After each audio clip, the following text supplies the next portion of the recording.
Emmanuel Faber n'est plus le patron de Danone, c'est le premier PDG d'une entreprise à mission débarqué par ses actionnaires, qui pesait en l'occurrence moins de 5% de son capital.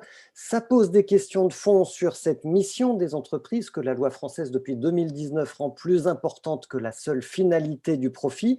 Alors on en parle aujourd'hui avec le président de la communauté des entreprises à mission face au débarquement d'Emmanuel Faber, Imri Jacquia. Quelle est la réaction de la communauté des entreprises à mission ? Avant de livrer la réaction de la communauté un peu souveraine sur le sujet, j'aimerais livrer un message personnel. Et je voudrais dire à Emmanuel Faber, bravo. Un grand bravo parce que si Antoine Riboud a, dès 1972, en tant que pionnier, vraiment ouvert la voie avec le double projet de Danone, ajoutant cette dimension sociale à l'entreprise, Emmanuel Faber, quant à lui, a mené Danone dans cette troisième dimension, une dimension économique, sociale et environnementale. Donc bravo, parce qu'avoir obtenu 99% de votes positifs en AG en juin 2020, quand on est une société cotée avec un actionnariat assez divers, c'est une vraie réussite. Et je trouve que ça permet également, bien entendu, de donner du corps au projet de Danone, de structurer ce projet avec la société à mission. C'est une étape qui est clé et qui a été franchie par Danone.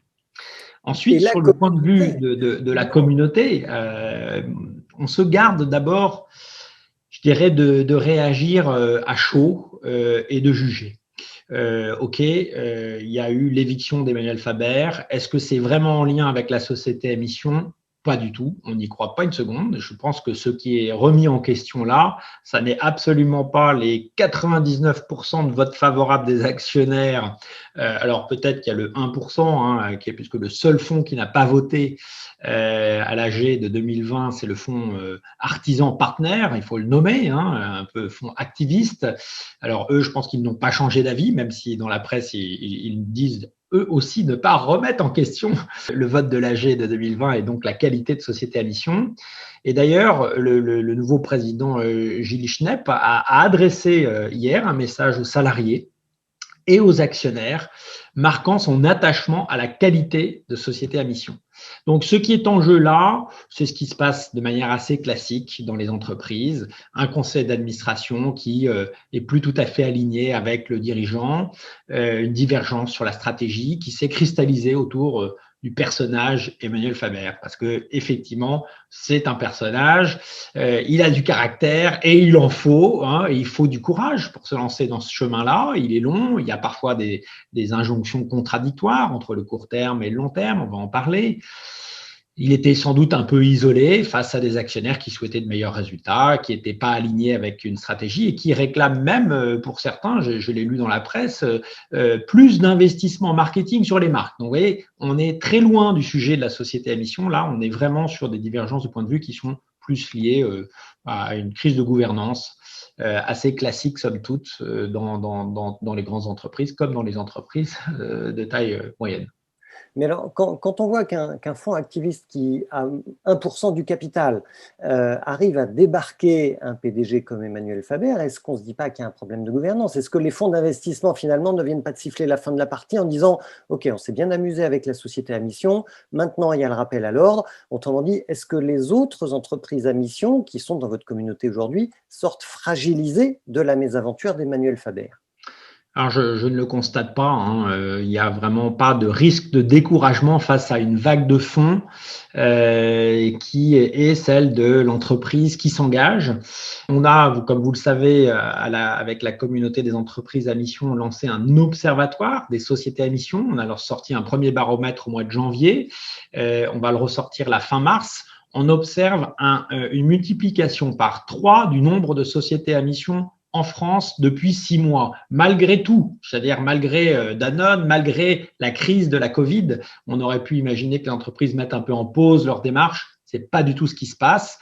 On assiste à un point de bascule, probablement accéléré d'ailleurs par la crise de la Covid, où citoyens, consommateurs, collaborateurs mettent un niveau d'exigence encore plus élevé aujourd'hui et il le sera encore plus demain sur l'engagement des entreprises. Et donc, les entreprises qui vont performer le plus, celles qui auront la plus forte résilience face à ces crises, eh bien, c'est les entreprises qui sauront prouver leur utilité pour la société. Et la démarche de société à mission permet de structurer justement ce à quoi va contribuer la société, à quels enjeux sociaux, à quels enjeux environnementaux. Donc, ne nous précipitons pas à porter un jugement sur Danone. Je pense qu'il faut aussi le dire, la société à mission, elle a ce mérite de faire sortir l'entreprise du diktat du court terme et permettre de voir au-delà de l'EBITDA à 3 mois, si je peux me permettre, la contribution des entreprises à des enjeux sociaux environnementaux.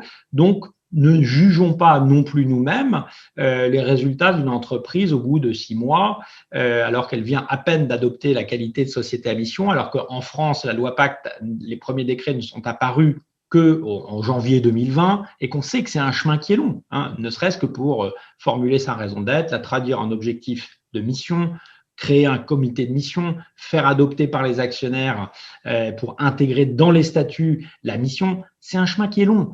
Donc, ne nous y trompons pas là. Ce qu'il sera à juger sur Danone, c'est qu'est-ce qui va se passer dans 3, 4, 5 ans? Est-ce qu'il y aura une vraie transformation du modèle induite par la société à mission chez Danone? Est-ce que cette transformation aura été au bénéfice des enjeux économiques, sociaux et environnementaux pour la société Danone, mais aussi pour la société dans son ensemble. Et moi, je crois que là, il faudra voir et observer dans les prochaines semaines, par contre, comment le nouveau président va s'y prendre et comment il va confirmer ses engagements de mission. Alors, c'est vrai qu'on pourrait se demander quel est le prochain patron d'une entreprise à mission qui est sur le point de sauter, mais on entend que vous êtes optimiste, on entend que d'après vous, cette histoire ne va pas refroidir des candidats à la qualité de société à mission. Donc, on a envie de croire à votre optimisme. Et c'est d'ailleurs au cœur de la mission de la communauté des entreprises à mission. On a 3 missions, c'est d'offrir un cadre de partage entre pairs, entre dirigeants, parce que c'est un chemin qui est exigeant, qui n'est pas si simple que ça, et on le voit. Faire connaître ce modèle parce qu'il est encore peu connu et il a besoin d'être davantage répandu et continuer à enrichir par l'observation, par la pratique, enrichir ce modèle de la société à mission. Donc là, la crise de Danone là, sur laquelle vous m'interrogez, elle va nous apporter beaucoup d'enseignements sur le modèle de la société à mission au sein d'un grand groupe coté. On va voir, et on le voit d'ailleurs, Pascal Lamy, qui est le président du comité de mission de Danone, s'est exprimé sur la vigilance qu'il porterait quant à l'exigence du projet Danone et de ses objectifs de mission. Les prochains mois et les prochaines années nous enseignerons beaucoup sur l'évolution positive de la société à mission et sa force de transformation, ce levier formidable de transformation, de performance et d'engagement. Emery Jacquillat, optimiste et positif. Merci beaucoup pour votre témoignage, Emery. À bientôt.